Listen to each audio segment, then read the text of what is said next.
Tracking motion. I'm going to use the same clip I've used previously. This is walking in front of someone on a bench. And what we're going to do is we're going to try and track this so that we have some text following the character walking in front of the person on the bench. So I've got this here like this. It's the kind of thing that you really ought to do in After Effects. So first thing I want to do is to hold down the Option key and create a duplicate. So I've got the original. I'll try that again. There, like this, and go up to this one, double click it, and choose Replace with After Effects Composition. This launches After Effects, and then we'll ask you for a name for the file. Obviously, it makes sense to put it somewhere within your project folder. I'm not using Shell, I'm using my own laptop, so I just need to give this a name, so let's just call it Track, for argument's sake. Okay, got one from earlier. And then that will launch After Effects, and we'll put that clip in the timeline here down the bottom.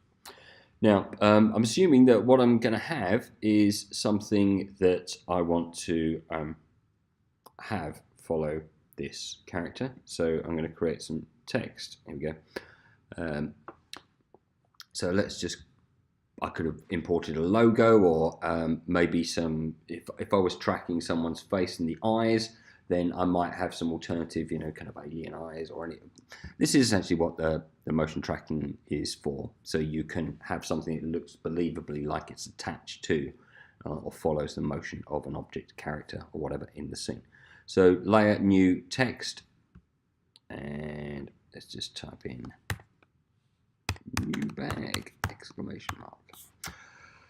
Right, and the other thing I need to create is something that will hold the tracking data, and this is something that is not visible, but it's called null layer. So null for nothing, so new null. It doesn't appear on your final composition, but it's there as a kind of placeholder. So I've got that in the scene there, now like that.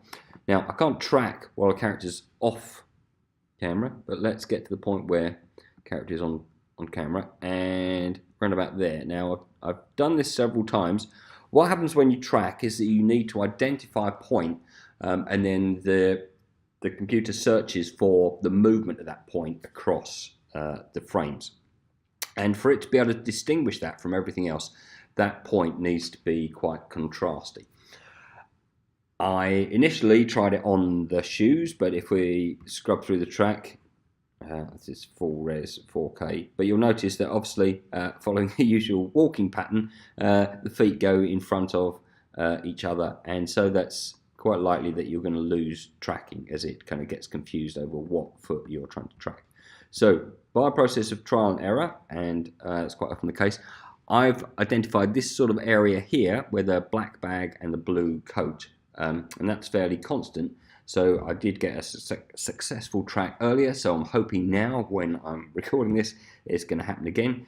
So I want to highlight the track I'm going to track and choose tracker. Otherwise you can come up here and I think window, go to tracker if it's not visible. There it is there like that. And what I want to do is track motion. When I click that, what comes up is this track point, okay? Now, if you zoom in, you'll see that's what it looks like. There's an outer kind of track area, but the key thing that you've got to locate is this central square here.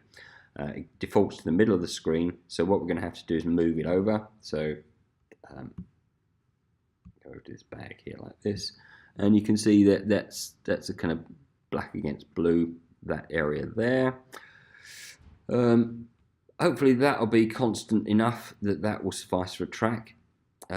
It's worth pulling back out again, so let's get this to fit before I start the actual tracking. Right, so that's about the first usable frame where I can use that. I put the track point on there, and I'll probably cut out this, but what I do then is I'm going to analyze this forward, so I just click this button here like this. Okay, that hasn't worked. We can see the track point stayed exactly where it was. So, as I said, this is a question very much of trial and error. Let's just come in a bit more and be a bit more generous with the size of the area we're tracking. So maybe up in this corner here. Maybe make it a bit bigger. The bigger the area, it's got more to work with, but there's more possibility. So let's try that. Make the outer bounds. Export about there. Okay. And go back to fit. So it's got that one there. Right. Let's go one more time. Now we're tracking. Okay, and that seems fairly well locked in place.